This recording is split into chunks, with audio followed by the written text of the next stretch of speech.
नमस्कार। स्वागत है आप सबका राजनीति के इस अखाड़े में। मेरा नाम है अजय सेतिया। मित्रों, संविधान पर बहस करवाकर कांग्रेस बुरी तरह फंस गई। मोदी को खुद पर हमले करने का मौका दे दिया। मोदी ने भिगो भिगो कर मारा, जो उनकी आदत है। राहुल गांधी और प्रियंका वाड्रा आपस में ही प्रतिस्पर्धा करते दिखे। दोनों के भाषण में संविधान कहीं नहीं था।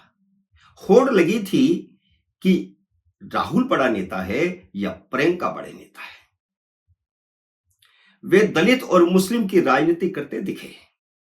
जब प्रियंका वाड्रा बोल रही थी तो उनके पीछे मुस्लिम सांसदों को बिठाया गया था, जिनमें वह मुस्लिम सांसद भी था जिसने मोदी की बोटी बोटी काट देने की बात कही थी। प्रियंका बोल रही थी तो उनकी हर बात पर वह मुस्कुरा रहा था। जब राहुल गांधी बोल रहे थे तो उनके पीछे दलित और सिख सांसदों को बिठाया गया था। कांग्रेस का ध्यान संविधान पर कतई नहीं बल्कि वोट बैंक था, जबकि बहस संविधान पर हो रही थी।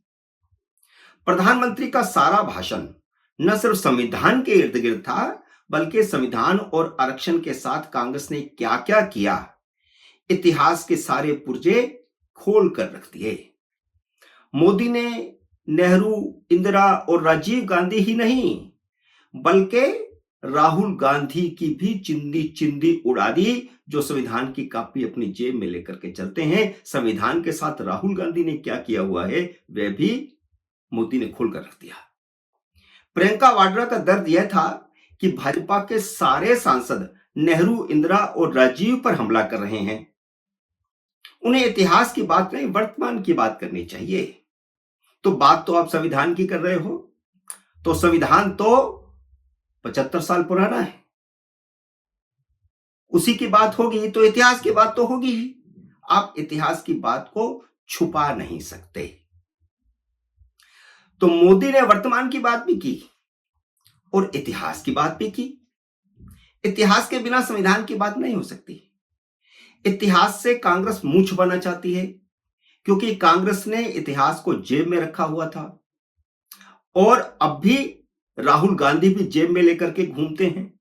इस पर तो राजनाथ सिंह का जुमला बहुत बढ़िया था कि भाजपा संविधान को सिर माथे पर रखती है, लेकिन कांग्रेस जेब में रख करके चलती है। और पहले भी इतने सालों तक कांग्रेस ने संविधान को जेब में रखा हुआ था। मोदी ने वैसे तो कई उदाहरण दिए, लेकिन 3-4 उदाहरणों में राहुल और प्रियंका को मुंह छुपाने लायक नहीं छोड़ा। राहुल तो भाग खड़े हुए, लेकिन प्रियंका बैठी रही और अपने परिवार के काले चिट्ठे खुलते देखती रही। और उनमें से बहुत सारी जानकारियां तो प्रियंका को थी ही नहीं, क्योंकि इतिहास पढ़ने की तो इनकी आदत नहीं है। मोदी का भाषण प्रियंका के लिए पाठशाला से कम नहीं था, क्योंकि उन्हें पता ही नहीं था कि उनके बाप दादाओं ने संविधान के साथ क्या क्या कुकर्म कर रखे हैं। नेहरू ने अंतरिम प्रधानमंत्री रहते हुए 1951 में ही पहला संविधान संशोधन कर दिया था, जबकि उस समय संविधान लागू ही नहीं हुआ था। और वह भी फ्रीडम ऑफ स्पीच को कुचलने के लिए मौलिक अधिकार में संशोधन किया गया था। जवाहरलाल नेहरू ने बिना संसद को विश्वास में लिए संविधान में अनुच्छेद 35A जोड़कर कश्मीरी महिलाओं के अधिकार छीन लिए थे। मोदी ने एक एक चीज गिनाई कि संविधान की रक्षा कौन कर रहा है और किसने संविधान के साथ खिलवाड़ किया। इंदिरा गांधी ने अपनी कुर्सी बचाने के लिए राष्ट्रपति, उपराष्ट्रपति, प्रधानमंत्री और लोकसभा स्पीकर के निर्वाचन को अदालत में चुनौती देने का अधिकार खत्म कर दिया था, संविधान संशोधन करके, कि इनके लोकसभा में निर्वाचन या फिर दोनों सदनों में उपराष्ट्रपति का निर्वाचन होता है और राष्ट्रपति का जो पूरे देश में निर्वाचन होता है, उसको अदालत में चुनौती ही नहीं दी जा सकती। यह तो मौलिक अधिकारों में था।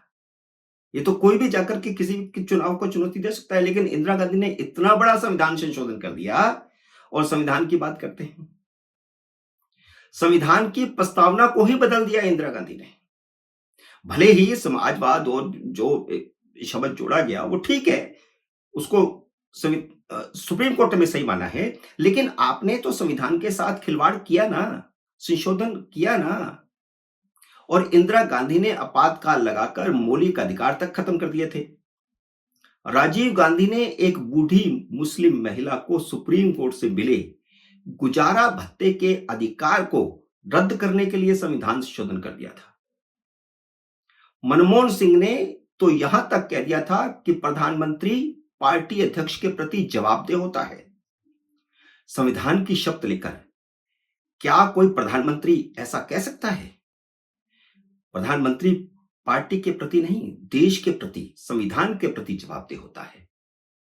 उन्होंने गांधी परिवार के चिरागों से पूछा कि जब एनएसी बनी थी तो वह संविधान के किस प्रावधान के तहत बनी थी?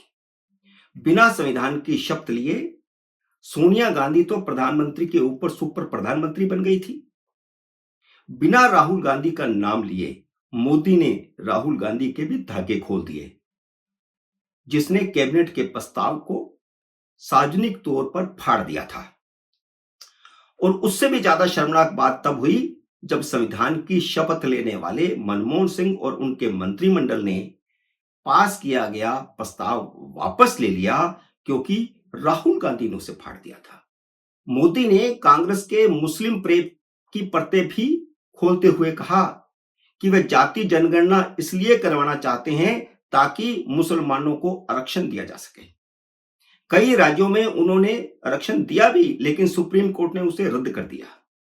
संविधान सभा ने भी धर्म आधारित आरक्षण को ठुकरा दिया था। इसके बावजूद कांग्रेस मुसलमानों को आरक्षण देना चाहती है। बाबा साहब आंबेडकर ने धर्म आधारित आरक्षण का कड़ा विरोध किया था, इसलिए संविधान सभा ने इसे ठुकरा दिया था। और आप बात बाबा साहब आंबेडकर की करते हैं और काम उनकी भावनाओं के खिलाफ करते हैं। बात संविधान की करते हैं और जो संविधान ने जिस बात को ठुकराया है उसे आप लागू करना चाहते हैं।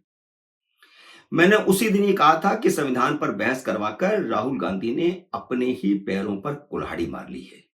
वही हुआ भी। मोदी जब बोल रहे थे तो राहुल गांधी तो भाग खड़े हुए, जबकि प्रियंका वाड्रा मुंह ताकती बैठी रही। मोदी का मास्टर स्ट्रोक तो वह था जब उन्होंने कहा कि 1947 में देश की 12 कांग्रेस कमेटियों ने सरदार पटेल को प्रधानमंत्री चुना था, लेकिन जवाहरलाल नेहरू ठगी करके प्रधानमंत्री बन गए। उन्होंने कहा कि जो लोग अपनी पार्टी के संविधान का सम्मान नहीं करते वे भाजपा के संविधान के प्रति समर्पण पर सवाल उठाते हैं। और मोदी ने कहा कि हां, हमने संविधान संशोधन किए हैं, हमने भी किए हैं। 25 संविधान संशोधन हमने भी किए हैं, आपने 75 किए हैं।